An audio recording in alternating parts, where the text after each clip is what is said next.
Apabila satu orang yang tangan kiri dia terangkat apa yang akan berlaku dekat dia, dia pun kata, celakalah diri aku kalaulah tak ada kitab-kitab ni. Kitab tu buku amalan. Kalaulah tak ada timbang-timbang ni, timbang habis lagi, bahagian dia habis lah. Tangan apa yang naik? Tangan kiri dia yang naik. Kemana dia ni nak pergi? Dia ahli neraka Jahannam. Benda apa nak keluar di mulut dia? Ni dia Allah Ta'ala cerita. Siap-siap.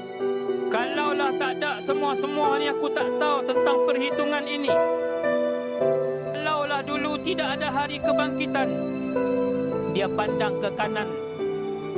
Allah tunjuk harta dia, bagi nampak. Dia kata, kupang pun tak boleh pakai.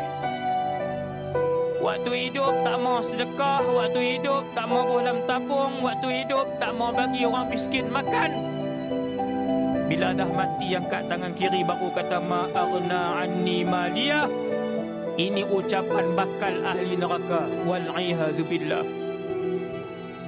Semua ahli neraka akan berucap dengan ucapan ni. Tak guna sesin pun duit yang aku tinggal dulu. Tak guna satu jawatan pun yang aku pegang dulu.